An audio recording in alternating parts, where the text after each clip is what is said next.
কি কাজ করলে মন থেকে হিংসা অহংকার দূর হবে? হিংসা এবং অহংকারে দুইটা কাবিরা গুনাহ। কারোর ভালো চা দেখলে যদি আপনার অন্তরে জ্বালা পোড়া করে, অস্থির লাগে, বুঝতে হবে আপনার মধ্যে হিংসা আছে। কাউকে যদি ছোট মনে হয়, তুচ্ছ মনে হয়, নিজেকে কিছু একটা মনে হয়, বুঝতে হবে আপনার মধ্যে কি আছে? অহংকার আছে। কেউ হক কথা বলেছে, আরে ও বলছে, তার কথা কেন শুনতে হবে? বাতারুল হক, হককে অস্বীকার করলেন, বুঝতে হবে অহংকার আছে। কেউ কথা বলতে গেলে, আরে রাখো তোমার কথা, দমায় রাখলেন, বুঝতে হবে অহংকার আছে। এই অহংকার দূর করার জন্য কি করতে হবে? নিজের চাইতে যাদেরকে ছোট মনে হয়, তুচ্ছ মনে হয়, সে মানুষগুলোকে বেশি বেশি সালাম দিতে হবে, তাদের সাথে বেশি বেশি মিশতে হবে, তাদের সাথে বেশি বেশি বসতে হবে। তাতে নিজের অহংকার দূর হবে ইনশাআল্লাহ। আর যার প্রতি হিংসা হয় তার জন্য দোয়া করতে হবে। দোয়া করলে ইনশাআল্লাহ কি হবে? অন্তর থেকে হিংসা দূর হবে। কাউকে আল্লাহ ভালো কিছু দিয়েছেন, আপনার কাছে খারাপ লাগতেছে, সে কেন পাইছে? হিংসা হচ্ছে। দোয়া করেন, আল্লাহ তাকে আরো দেন। মনে চায় না দোয়া করতে, তো দোয়া করেন।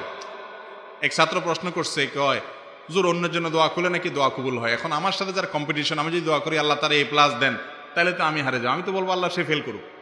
তাই আমি বলি না, আপনি যদি তার জন্য দোয়া করেন, আল্লাহর ফেরেশতারা আপনার জন্য দোয়া করবে, আপনি আরো ভালো দোয়া পাবেন ইনশাআল্লাহ। আল্লাহ তাকে দিলে, আমাকেও দিলে আল্লাহর কোনো অভাব হবে?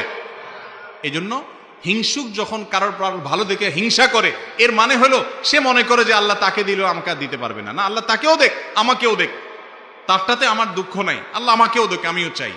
এরকম করলে সেটা হিংসা হবে না।